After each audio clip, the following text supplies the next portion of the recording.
वो भवन कवनी करके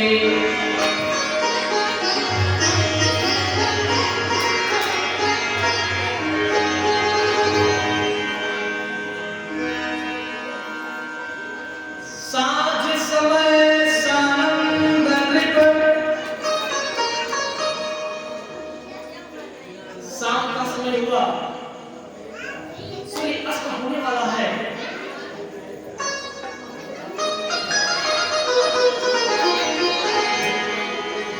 महाराज दरबार में जाते हैं और सभी सेवकों से पूछते हैं कि महारानी कैकेयी कहाँ है।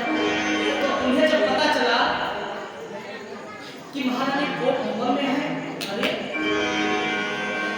महाराज दशरथ के मन में अलग विचार आने लगा कि आखिर इस शुभ घड़ी में पूरे अयोध्या में धूम मची है, ऐसा कौन सा बात है जो महारानी कोप भवन में है। साँझ समय सानंद नृप गए कैकेयी के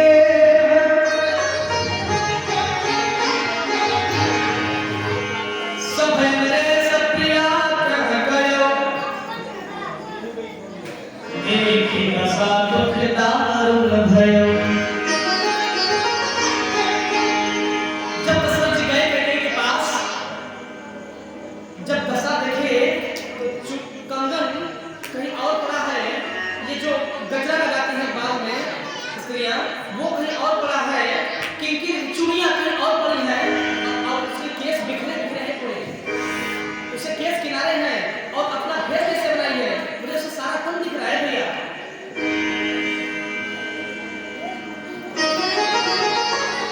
जिसको बोलते हैं नंगीन, बोलते हैं वो औरत बहुत ही नंगीन है। हमारे काशी भाषा में नंगीन मतलब कुछ नहीं, नीच। नंगीन मतलब सिर्फ अपनी बात करती और किसी चौथे की बात सुन ही नहीं सकती, उसे कुलच्छनी शब्दों को कहा गया है। वही कैकेयी बात कर रही है।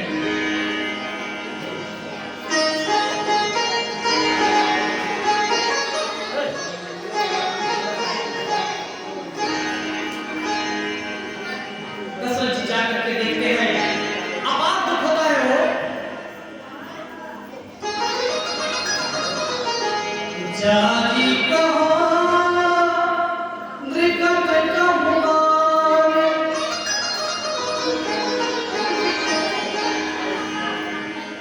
जारी निकट कहाँ नृप बानी, प्राण प्रिया के मुहे तुरिसाने। राजा जी जाकर के महारानी कैकेयी से पूछते हैं, उनके निकट जाकर के बोलते हैं कि हे रानी, कारण क्या है कि आप नाराज हो गई हैं। प्राण प्रिया के मुहे तुरिसाने, हे मेरी प्राण प्रिय, हे मेरी देवी, हे मेरी अर्धांगिनी, मेरी प्यारी कैकेयी, कारण क्या है कि हे तुरानी सारे पगसर पानी पते ही देवरे, मानव सरस भोग भाने विषम भाति निहराए। छंद में तुलसीदास जी ने लिखा, दशरथ जी बार बार पूछते हैं कि हे रानी, अनहित तोर क्रिया कहते ना। हे रानी, तुम्हारा यदि अनहित कोई किया हो, तुम्हें कोई गाली दिया हो या तुम्हें कोई कुछ बोल दिया हो, तो मुझे बोलो।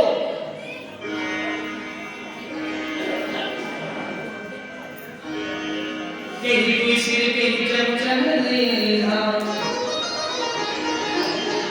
अरे कौन मेरे जीते जी तुम्हें तकलीफ दिया है? रानी सच सच बतला। हे रानी, जानना सिनो स्वभाव। रानी, आप तो मेरे स्वभाव को जानती हैं ना, मैं छली कपटी आदमी नहीं हूँ, मैं जो कहता हूँ सो करता हूँ। बिहसिमा गुमन भावत बाता, भूषण सजई मनोहर बाता। हे रानी, आपके मन में जो बात आए वो मान लीजिए, लेकिन आप तुरंत यहाँ भेष त्याग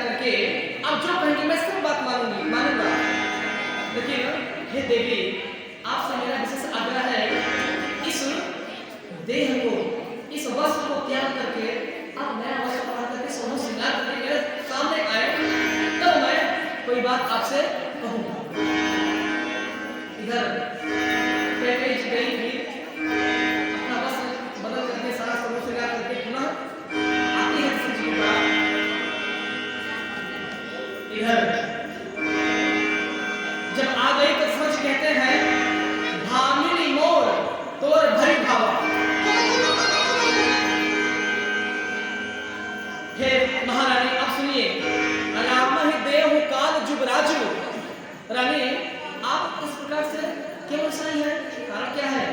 अरे आपका लाडला, आपका लल्ला, आपका राम, अरे कैकेयी, हाँ हाँ हाँ, मेरा राम, आपका राम तो राजा बनने वाला है, और ऐसा कौन आपको अहित आपका कर दिया कि आप नाराज हो गई?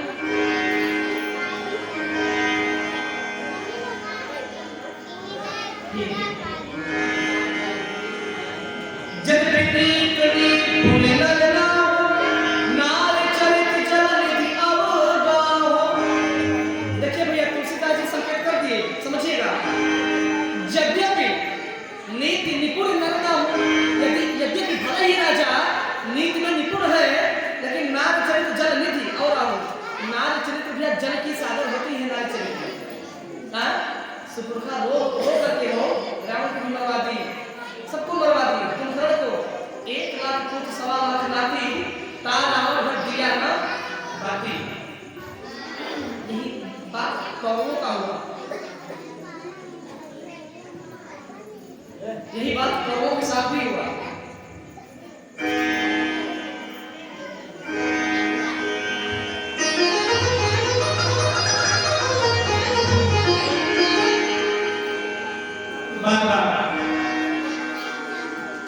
दशरथ जी बोलते हैं कि कुछ तो बोलो, हे देवी, तुम बोल क्यों नहीं रही हो? कारे ऋषि आए बालो जानवे बाहो, बोला हमार कैकेयी राम ने बुकाओ।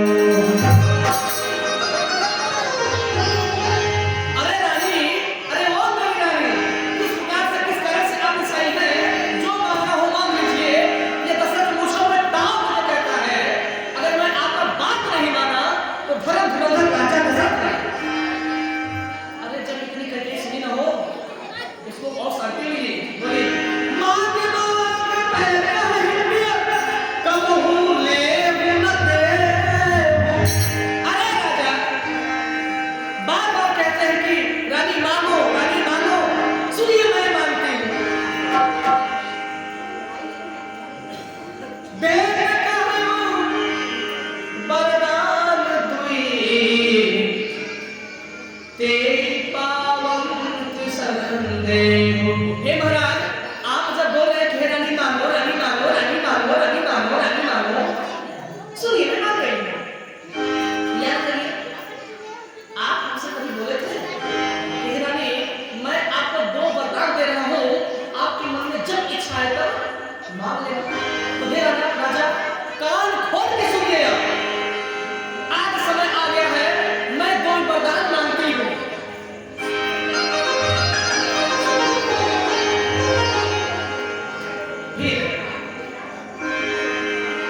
रानी कहती है कि राजा, मुझे झूठ मूठ का दोष मत दो।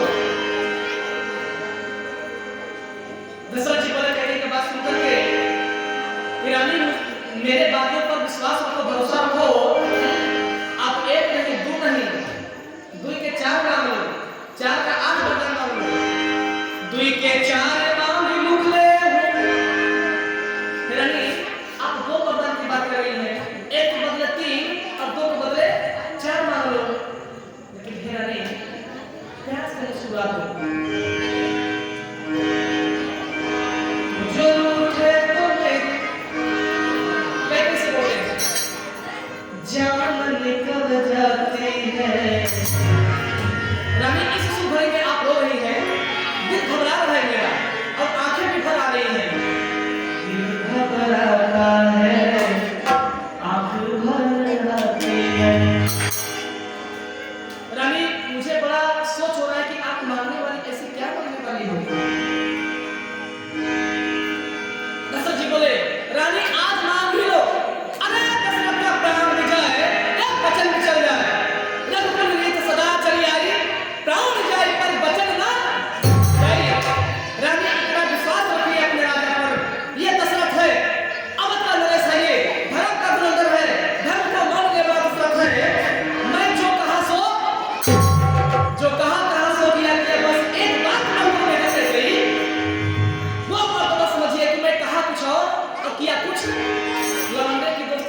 जब रघुवीर की सदाचर आई पर बात आई गई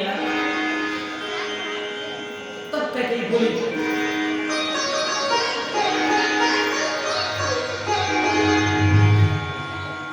कि हे राजन, अच्छी बात है आप देने के लिए राजी हो गए, लेकिन एक बात और कहना चाहती हूँ, क्या आप मुझसे प्रेम करते हैं? हाँ रानी, मैं तो बहुत प्रेम करता हूँ। अरे राजा जी, आप तो बहुत मानते हैं। नारी चरित्र कैकेयी इतना दिखा रही है। अरे राजा जी, तब तो आज मैं आपको बहुत खुश हूँ। हाँ, आप सच में महाराज, आप मुझे कितना प्रेम करते हैं। हाँ, जितना मुझे प्रेम करते हैं उतना कौशल्या को भी आपसे प्रेम नहीं करते। देखिए तो, मैं उठी थी, आपने मुझे मनाया, आपने हमसे प्रेम किया, आपने हमें सम्मान भी दिया। महाराज, एक शर्त पे मैं मांगती हूँ। दशरथ जी बोले, कहो प्रिय, मांगो। अपने सुंदर वाणी से मांग तुम, अब तो बोल भी दो, अब मुझसे सुने बिना रहा नहीं जा रहा, अब मान लो। तेरी पर राम शपथ कर आए, सकृत स्नेह अवधि दुराए। तेरी पर राम शपथ कर आई। मंत्रा बोली थी कि भूपति राम शपथ जब करई, तब मांगे हूँ यही वचन न करे। मंत्रा की बात, एक एक बात जैसे जैसे मंत्रा बताई थी, सारी कैकेयी उसी प्रकार कर रही है। इधर रानी कैकेयी कहती है कि महाराज, अब कान खोल के सुनिए, आप राम की सौगंध खा जाइए कि मैं जो मांगूंगी आप उसे पूरा करेंगे। दशरथ जी बोले, अरे प्रिय, कैसी बात कर रही हो? इसमें शपथ क्या खाना है? मैंने वादा कर दिया ना कि रघुवीर सदा चल गई, प्राण जाए भले पछन जाए। प्राण चला जाता है, प्राण चला जाएगा, कोई फर्क, लेकिन वचन न जाए मेरा। और हे रानी, यह बात आप भी जानती हैं कि इस बात का मैं कितना बड़ा मानने वाला हूँ।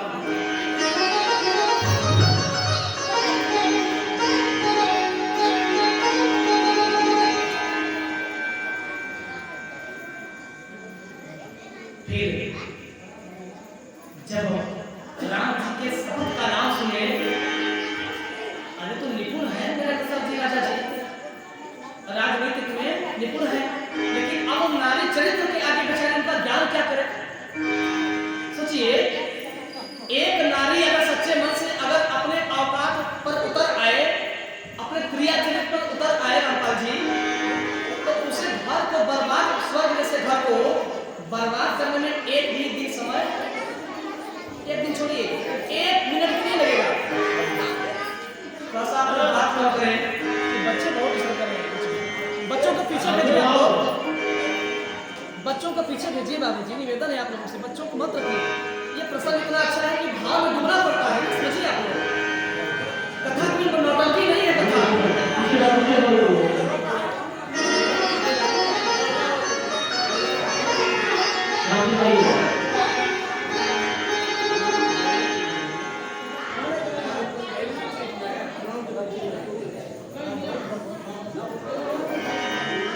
प्रेम से बोले श्री सीताराम जी महाराज की जय।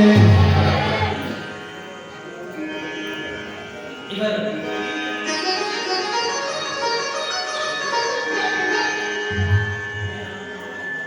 दशरथ जी बोले कि रानी, ऐसा तो कभी ऐसा नहीं हुआ कि आपने राम का शपथ दिया हो, आज मुझे राम की सौगंध दे रही है। हे रानी, यदि दशरथ की बातों पर आज आपको विश्वास नहीं है तो लीजिए, मैं आज सौगंध खाता हूं अपने राम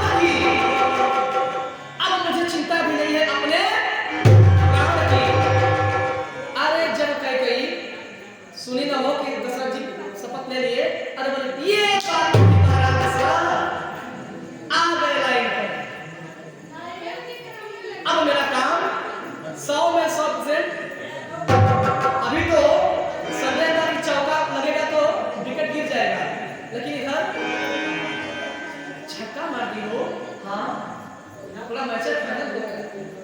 कन्हैया जी, आपकी मुस्कान का नहीं है, कुछ है। और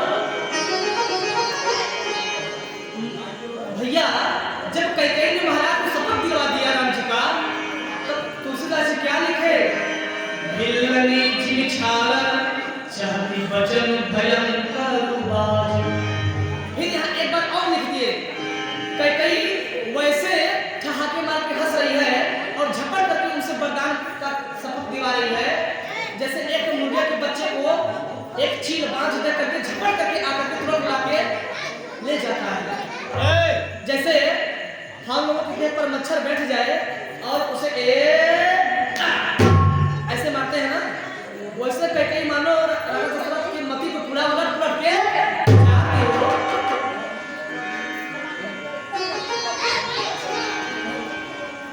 राजा बोले कि रानी अब तो बोलिए, अब तो मैं शपथ भी ले लिया हूँ, बोलिए।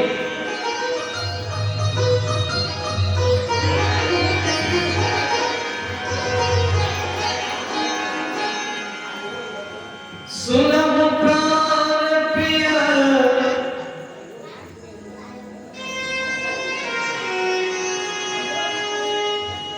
सुनहु प्राण प्रिय भावत जीवा।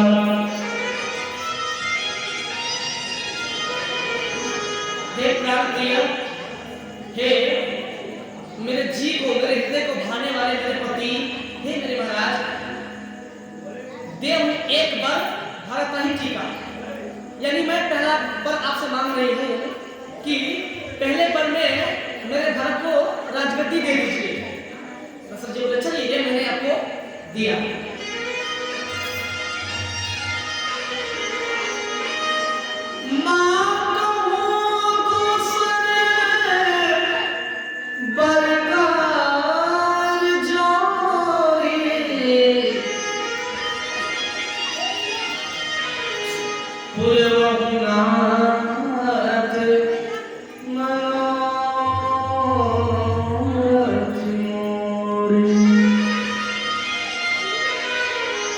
हे महाराज, अब मन को, धैर्य को, हृदय का धड़कन कम कर लीजिए।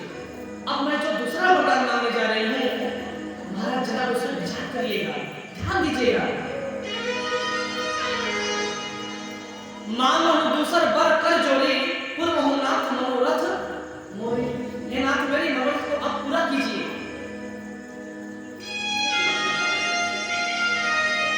तापस पैस विशेष उदासी,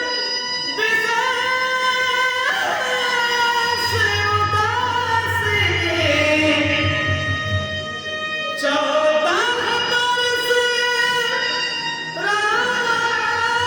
बने बा।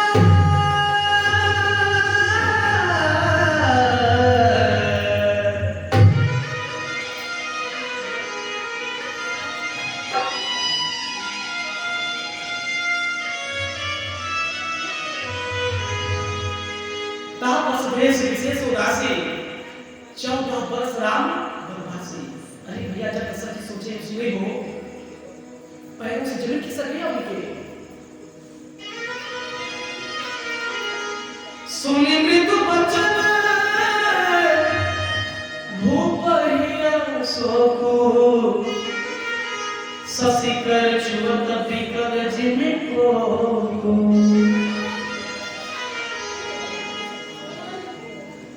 दशरथ जी जब इतनी बात सुने हो कि रानी कैकेयी ने, पहला बार तो ठीक था, लेकिन ये दूसरा बार जो है बड़ा असमंजस लगा उनको।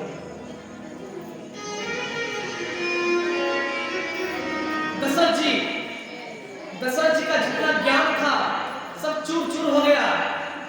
माथ हाथ मुदी दो लोचन, माथ पर दशरथ जी हाथ रख लिए।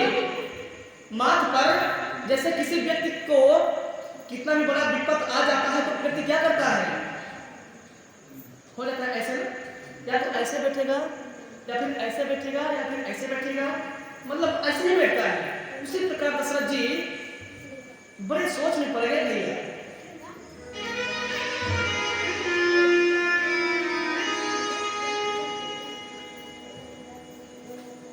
भगवान न करे ऐसा समय किसी हमारे श्रोता गण के घर ऐसा हो, राम जी ना करे जैसा आज अनर्थ अयोध्या में होने जा रहा है भैया। तन भले सोचना तो जब सोचन, अपने सारे शरीर से तकलीफ में भर करके वो अत्यंत सोच में पड़ गए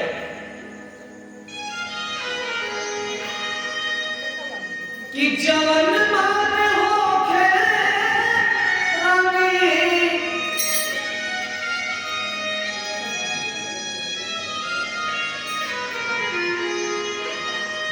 जवन मान होखे रानी, अपर धान मांगर, हमरे कर जावा के प्राण जनि मांगा,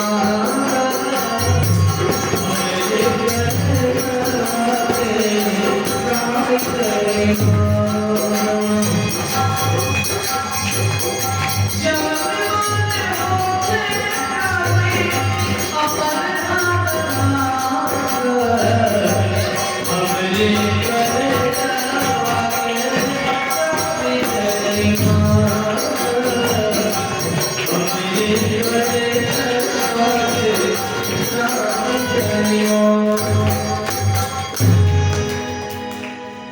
रानी, आप दूसरा वर के अलावा कोई जो दूसरा आपने वर मांगा, कोई अलग वरदान मांग लीजिए दूसरे वर में। इस वरदान को हम मांगिए। कैकेयी बोली, महाराज आपने तो अभी बोला कि जो कहा कैकेयी सो किया क्या, बस एक बात मर्दों में है। हे महाराज सब कहां नहीं वरदान लिया आपकी? अभी तो आप बोल रहे थे कि हम मर्दों में, हम रघुकुल वंशियों में एक बात और है कि रघुकुल रीत सदा चले। महाराज सारी बात अपने मुख से ही आप कहते हैं, उसे मानते भी हैं, उसे भूल भी जाते हैं। कैसे है महाराज? अरे सोचिए, आप राम का शपथ लिए हैं, इसलिए अब वचन तो टक नहीं सकता। भले प्राण चल जाए आपका, लेकिन वचन बदलने वाला नहीं है। चाहे कुछ भी हो जाए, अरे आसमान पाताल हो जाए, पाताल आसमान हो जाए, लेकिन कैकेयी का दूसरा वर नहीं बदल सकता, नहीं बदल सकता, नहीं बदल सकता। कन्हैया भाई के अंदर लीला का प्रभाव है, संगत है, तभी आज हम अच्छा बजा रहे हैं। इनके ताली का होनी चाहिए।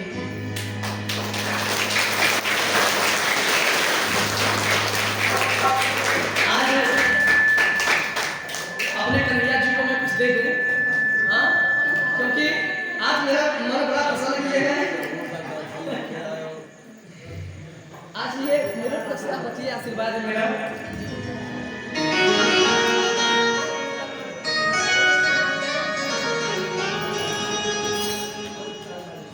इसी प्रकार दशरथ जी कहते हैं, अवध उजार किन्हीं कैकेयी, दीन सिख अचल विपत्ति कहने।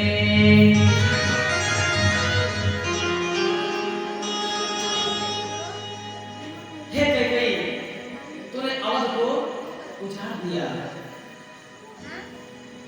इतनी बड़ी अयोध्या सजी धजी थी, एक पल में तुमने क्या से क्या कर दिया रानी। सच में कौन सुअवसन का भयो, गयो नार विश्वास। हे विधाता, अरे इस समय क्या हो गया? हे मां शारदे, अरे किसी तरह कैकेयी के मुख में वास कर, ये जो मैं विनाश सुन रहा हूं, यह ऐसा ना हो। दशरथ जी बोलते हैं, हे विधाता, कहो देखते देखते प्रधान जी क्या से क्या हो जाता है। होने वाला था राज तिलक, अब दशरथ जी का हृदय मुख दुख कमला में सबको मिलाने का होठ कांपने लगे महाराज के। किसके आगे? अपनी औरत के आगे। किस औरत के आगे? नीच कैकेयी के आगे। कैकेयी है क्या? नारी चरित्र अपना कर रही है, इसलिए वहां पे एक भी राजा का धर्म और उनका ज्ञान उसके सामने काम नहीं कर रहा है।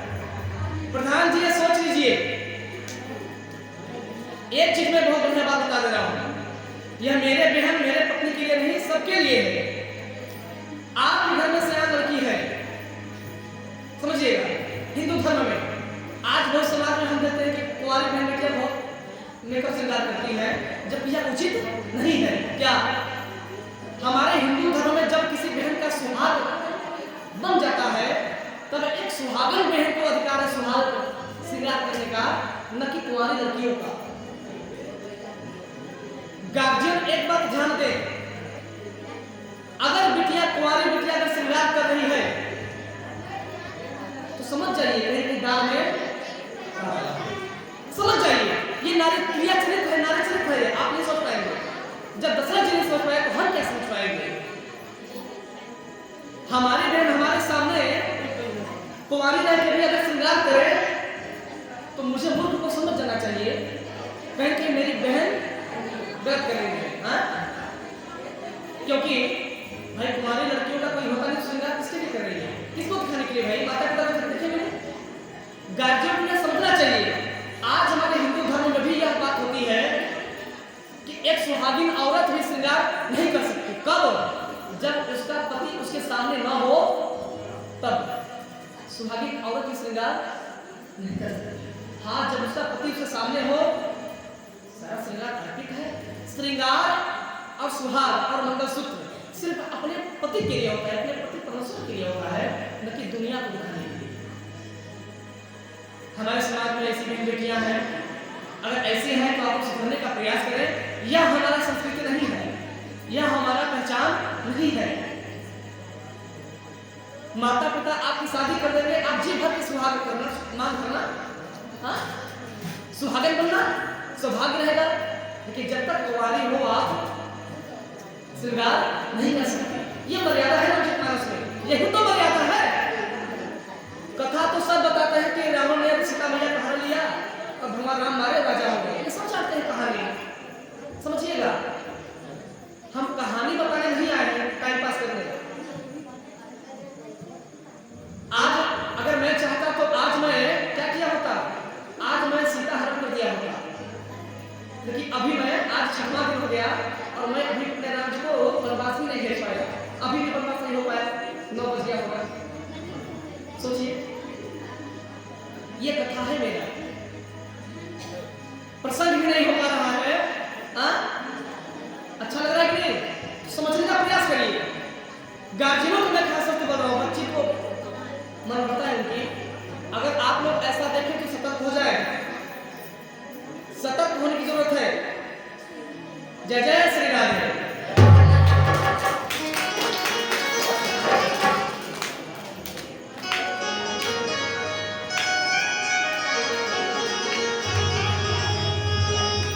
इसी प्रकार दशरथ जी कहते हैं कि कौने सोसत का भयो गयो मान विश्वास। इस समय क्या हो गया कि नारी पर से भैया विश्वास ही उठ गया। दशरथ जी बोले कि तुमने सब लूट लिया रे, सब बर्बाद कर दिया।